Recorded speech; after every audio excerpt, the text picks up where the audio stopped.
नमस्कार बच्चों। आज हम जीके की एक क्विज़ करने वाले हैं और आपको कुछ इंटरेस्टिंग फैक्ट्स भी बताएंगे। पहले आपको क्वेश्चन को ध्यान से सुनना है। यदि आपको आता है तो वीडियो पॉज करके कमेंट सेक्शन में आंसर करेंगे और बीच में जो एक्स्ट्रा इन्फॉर्मेशन आपको बताई जाती है वो भी आप ध्यान से सुनेंगे। तो चलिए शुरू करते हैं। और अगर आपने अभी तक चैनल को सब्सक्राइब नहीं किया है तो वीडियो के नीचे राइट साइड पर रेड कलर से सब्सक्राइब लिखा है, उस पर टैप कर देंगे ताकि जो भी नेक्स्ट क्विज आए तो आपको पता चल जाए। तो चलिए शुरू करते हैं। First question is which is the highest gateway of India. India का सबसे बड़ा दरवाज़ा कौन सा है? ऑप्शंस हैं ए बुलंद दरवाज़ा, बी इंडिया गेट या फिर सी गेटवे ऑफ इंडिया। अगर आपको आंसर आता है तो आप कमेंट सेक्शन में लिख सकते हैं। तो इसकी राइट जो आंसर है दैट इज़ बुलंद दरवाज़ा। बुलंद दरवाज़ा is the highest gateway of India. एक और बात मैं आपको बताना चाहूँगी कि जो बुलंद दरवाज़ा है वो इंडिया का ही नहीं वर्ल्ड का हाईएस्ट गेटवे है। यहाँ पर आप पिक देख सकते हैं। दिस इज़ बुलंद दरवाज़ा which is situated at Fatehpur Sikri which is 43 kilometre from Agra. ये आगरा से 43 किलोमीटर की दूरी पर जो फतेहपुर सीकरी है वहाँ पर स्थित है। And it is the main entrance of Jama Masjid eight Fatehpur Sikri. Fatehpur Sikri की जो जामा मस्जिद है उसकी ये मेन एंट्रेंस है। And it is build by Mughal emperor Akbar. Akbar ने इसको 1602 ईस्वी में बनवाया था। And it is an example of Mughal architecture. बहुत ही अच्छा बना हुआ है, ये बहुत ही सुंदर तरीके से इसको बनाया गया है। और ये है India Gate. This is situated in New Delhi. ये तो आपको पता ही है कि इंडिया गेट जो है वो नई दिल्ली में है। और ये है गेटवे ऑफ इंडिया।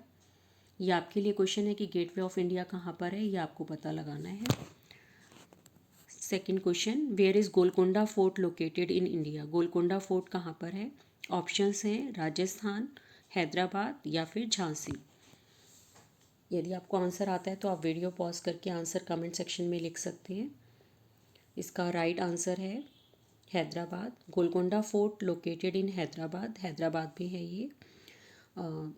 यहाँ पर आप मैप में देख सकते हैं तेलंगाना। तेलंगाना की कैपिटल है हैदराबाद, जहाँ पर ये फोर्ट स्थित है। यहाँ पर आप इसकी फ़ोटो देख सकते हैं कितना बड़ा फोर्ट है और इसे बहुत ऊंचाई पर बनाया गया है। यहाँ पर आप देख सकते हैं एक और पिक में गोलकोंडा फोर्ट की फ़ोटो है ये। Third question, which country is known as the land of rising sun. कौन सी कंट्री को उगते सूर्य का देश कहा जाता है? कहाँ पर सबसे पहले सनराइज़ होता है? ऑप्शंस हैं चाइना, न्यूजीलैंड या फिर जापान। अगर आपको आंसर आता है तो आप आंसर जो है वो गेस कर सकते हैं। और इसका राइट आंसर है Japan. Japan is known as the land of rising sun.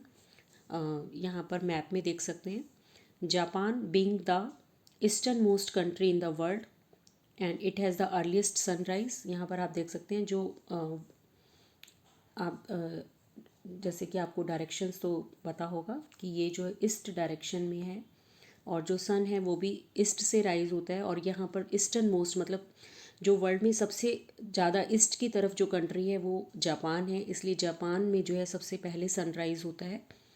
Japan के बारे में और इंटरेस्टिंग फैक्ट्स मैं आपको बताना चाहूँगी कि जापान जो है वो 6852 आइलैंड से मिलकर बना है। और ये जो है यहाँ पर सुनामी बहुत ज़्यादा आते हैं, कम से कम 1500 अर्थक्वेक हर साल यहाँ पर आते हैं। और यहाँ ये जो है यहाँ के लोगों ने अपने आप को उसी तरीके से ढाल रखा है। और यहाँ पर मूवेबल हाउसेस बनाए जाते हैं। मतलब इतनी डेवलप्ड कंट्री है कि यहाँ पर यहाँ पर पता चल जाता है कि अर्थक्वेक आने वाला है तो लोग जो अपने घर को पैक करते हैं और दूसरी जगह मूव कर जाते हैं।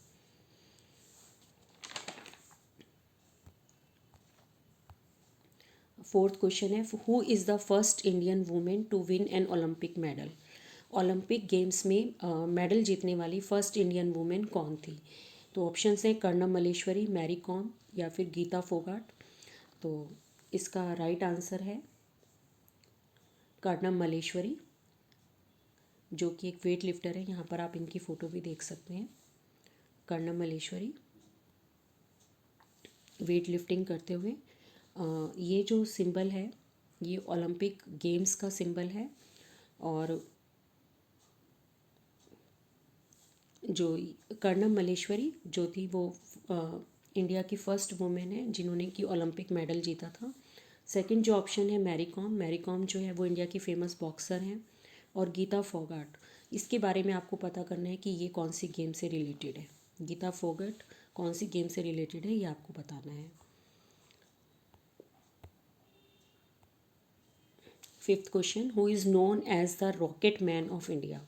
इंडिया का रॉकेट मैन किसे कहा जाता है। ऑप्शंस है ए राकेश शर्मा, बी के सिवान और सी APJ अब्दुल कलाम। तो राइट ऑप्शन है इसकी, राइट आंसर है के सिवान। ये जो है लास्ट ईयर बहुत ज़्यादा न्यूज़ में भी रहे हैं। यहाँ पर आप इनकी फ़ोटो देख सकते हैं।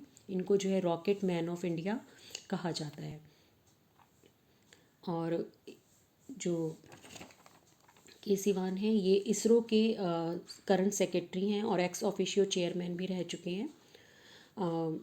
इसरो के बारे में आपको बताना चाहूँगी। इसरो जो है वो इंडिया का स्पेस रिसर्च ऑर्गेनाइजेशन है। इसरो की फुल फॉर्म है Indian space research organisation. And K Sivan is the Indian scientist who is the current secretary and ex officio chairman of ISRO. ये इनकी फ़ोटो यहाँ पर आपने देखी। और यहाँ जो है Rakesh Sharma is the first Indian to go into the space में जाने वाले पहले इंडियन। और APJ अब्दुल कलाम, इनको जो है मिसाइल मैन के नाम से जाना जाता है। Next question, Konkani is language of which state. Konkani जो है वो कौन सी स्टेट की लैंग्वेज है। ऑप्शंस है ए मेघालय, बी गोवा या फिर सी केरला। तो राइट ऑप्शन है इसकी, राइट आंसर है गोवा। कोंकणी जो है वो गोवा में बोली जाती है। यहाँ पर आप देख सकते हैं मैप में गोवा, ये जो है बहुत ही छोटी सी कंट्री है। In fact it is the smallest country of India. India की जो सबसे छोटी कंट्री है दैट इज़ गोवा। और यहाँ पर जो है केरला में आप मलयालम लैंग्वेज बोली जाती है। और मेघालय में आपको पता करना है, ये आपके लिए क्वेश्चन है कि मेघालय में कौन सी लैंग्वेज बोली जाती है। Yes, seventh question, dhokla is famous food of which state. Dhokla कौन से स्टेट का फेमस फूड है। ऑप्शंस हैं ए महाराष्ट्र, बी बिहार, सी गुजरात। तो आप आंसर जो है कमेंट सेक्शन में भी लिख सकते हैं। तो इसका राइट आंसर है गुजरात। गुजरात की जो फेमस डिश है दैट इज़ ढोकला। यहाँ पर मैं बताना चाहूँगी महाराष्ट्र की फेमस जो डिश है दैट इज़ पूरन पोली। और बिहार, यह आपको पता करना है कि बिहार की फेमस डिश कौन सी है। Eighth question, which animal स्लीप्स for 3 years. कौन सा एनिमल 3 साल तक सो सकता है। ऑप्शंस है ए स्नेल, बी स्नेक या फिर सी लिजर्ड। ये तो बच्चों के लिए बहुत ही इंटरेस्टिंग सा क्वेश्चन है कि कौन सा एनिमल 3 साल तक सो सकता है। तो इसका राइट आंसर है स्नेल। स्नेल जो है वो 3 साल तक सो सकता है। यहाँ पर आप देख सकते हैं स्नेल को। Ninth question, which country is known as the land of white elephants. कौन सी कंट्री को वाइट एलिफेंट्स की का देश कहा जाता है। ऑप्शंस हैं A Korea, B Norway, C Thailand. आप आंसर गेस करेंगे। ओके, आपने आंसर गेस कर लिया होगा। तो इसका राइट आंसर है Thailand. Thailand is known as the land of white elephants. यहाँ पर आप वर्ल्ड के मैप में देख सकते हैं, ये है थाईलैंड। यहाँ पर इंडिया, ये जो है इंडिया की जो राइट साइड है वहाँ पर थाईलैंड है। और यहाँ पर वाइट एलिफेंट्स बहुत ज़्यादा पाए जाते हैं, इसलिए इसको जो है लैंड ऑफ वाइट एलिफेंट्स कहा जाता है। नेक्स्ट है, which is the only even prime numbers. यहाँ पर हम देखेंगे इवन नंबर और ऑड नंबर्स या और प्राइम नंबर। तो प्राइम नंबर्स हम देखेंगे कहाँ से शुरू होते हैं। 2, 3, 5, 7, 11 और एंड सो ऑन। इस तरह से जो है ये प्राइम नंबर्स हैं। और प्राइम नंबर्स क्या होते हैं। Prime numbers are those numbers which have only 2 factors, 1 and the number itself. जिसके 2 ही फैक्टर होते हैं, 1 और एंड द नंबर इटसेल्फ। तो आप यहाँ पर देख सकते हैं 2 जो है यहाँ पर आप देख सकते हैं 3, 5, 7, 11 ये सारे ऑड नंबर्स हैं। 2 is the only even prime number. तो इसका जो राइट आंसर है that is 2। Okay, thank you बच्चों। जो है ये जीके की क्विज़ जो है आप करेंगे और अपनी जीके को इंक्रीज़ करेंगे। नेक्स्ट क्विज़ का वेट करेंगे। नेक्स्ट क्विज़ जो है आपको मिल जाएगी। आप चैनल को सब्सक्राइब करना ना भूलें। Thank you.